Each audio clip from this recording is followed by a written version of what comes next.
10th के बच्चे ध्यान दें। बच्चों, एक बार पुनः आप सभी लोगों को बहुत बहुत शुभाशीष। आज मैं आप लोगों को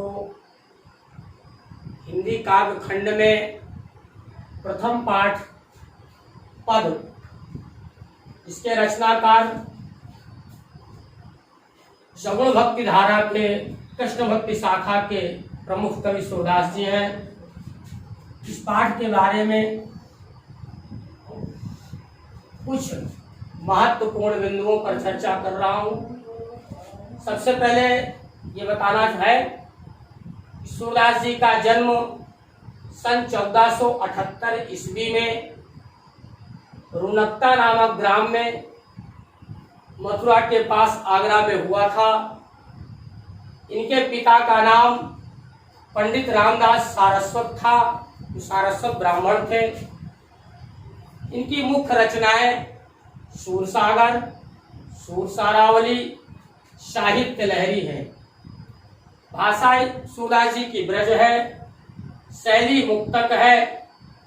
इनकी मृत्यु सन 1583 ईस्वी में पारसौली ग्राम में हो गई। ये तो उनका संक्षिप्त परिचय रहा। अब मैं आपको सूरदास जी के आपके कोर्स में जो पहला पद है उसकी व्याख्या संदर्भ सहित कैसे करनी है, इसके बारे में कुछ आवश्यक निर्देश दे रहा हूं। आप व्याख्या कैसे करेंगे, कॉपी में कैसे लिखेंगे, उसके कुछ आवश्यक बिंदु आपके समक्ष प्रस्तुत कर रहा हूं। सबसे पहले बच्चों संकेत डालेंगे। संकेत, जैसे प्रथम पद है आपका चरण कमल। चरण कमल से लेकर, चरण कमल से लेकर तिह पाई, तिह पाई, ये संकेत डाल दिया।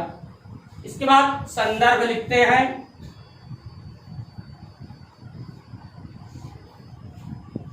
आपको बता रहा हूं कि पद्यांश की व्याख्या करने में हमें किन किन बातों का मुख्य रूप से ध्यान रखना है।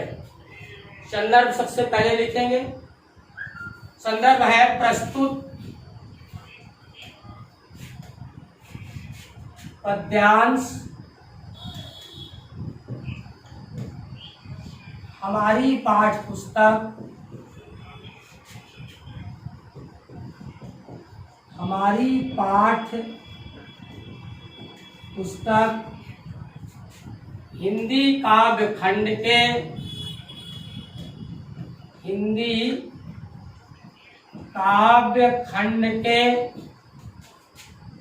पद नामक शीर्षक से उद्धृत है। पद नामक शीर्षक से उद्धृत है, जिसके रचनाकार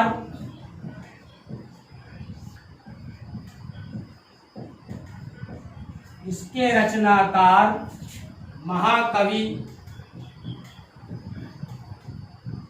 सूरदास जी हैं। सूरदास जी हैं। बच्चों, संदर्भ लिखने के बाद अगला क्रम आता है प्रसंग का। प्रसंग हमको लिखना है। प्रसंग में सबसे पहले पद्य को ठीक से पढ़कर मूल बिंदु लेना है कि सूरदास जी ने इन पदों में क्या भाव लिया। इन पंक्तियों में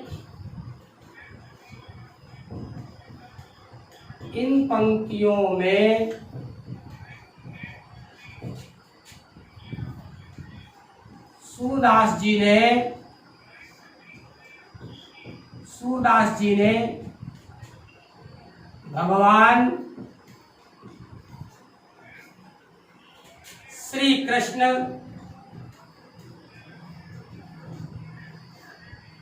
भगवान श्री कृष्ण के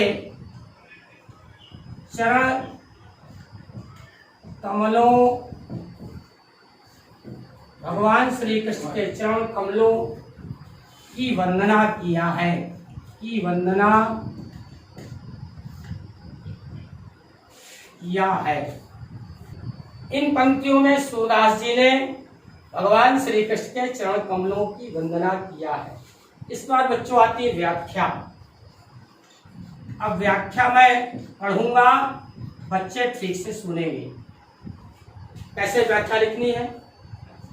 जैसे पद है चरण कमल बंदो हरि गाई। सूरदास जी कहते हैं मैं भगवान के कमलत्व चरणों की वंदना करता हूं। कमलत्व माने कमल रूपी चरण, कमल और चरण में भेद रहित आरोप है, इसलिए यहां पर रूपक अलंकार है। भगवान श्री कृष्ण के कमलत्व चरणों की वंदना करते हुए सूरदास जी कहते हैं उन चरण कमलों की क्या विशेषता है? जाकी कृपा पंगु गिरि लंघ है, जिसकी कृपा से, जिन चरण कमलों की कृपा से लंगड़ा गिरि लंघ है, पर्वत नाप सकता है, अंधे को सब कुछ दर्शाई, अंधा सब कुछ देख सकता है।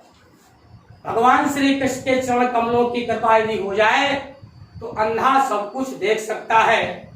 आगे लिखते हैं बहिरो सुने, बहिरा पुनः सुनने लगता है। अगर कान से बहिर है, अगर भगवान के चरणों की कृपा हो जाए तो उसको पुनः सुनाई पड़ने लगता है।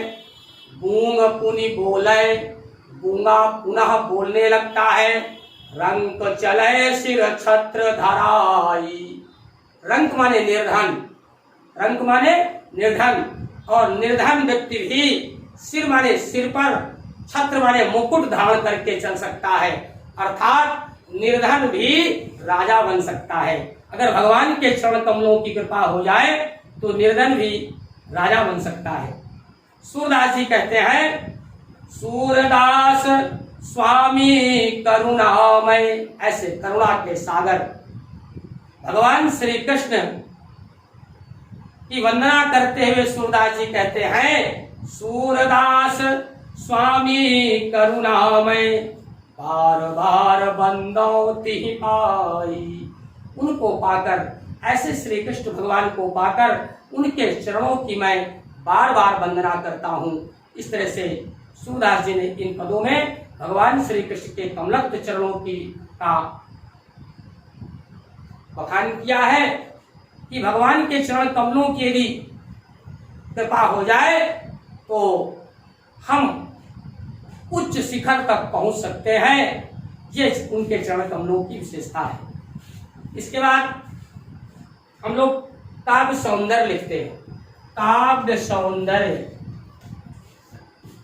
इन पंक्तियों में नीचे डालते हैं काव्य सौंदर्य। कौन सा रस है?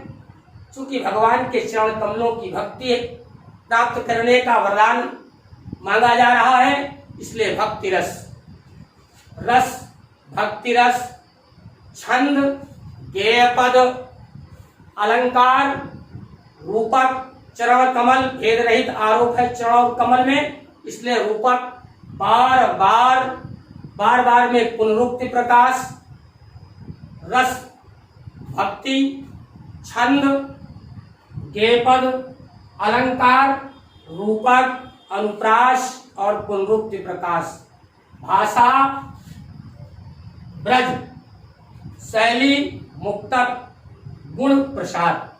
वैसे सूरदास जी ने माधुर्य, अपने पदों में माधुर्य गुण की प्रधानता की है, लेकिन यहाँ पर भगवान के चरण कमलों की भक्ति है, इसलिए यहाँ पर गुण प्रसाद होगा।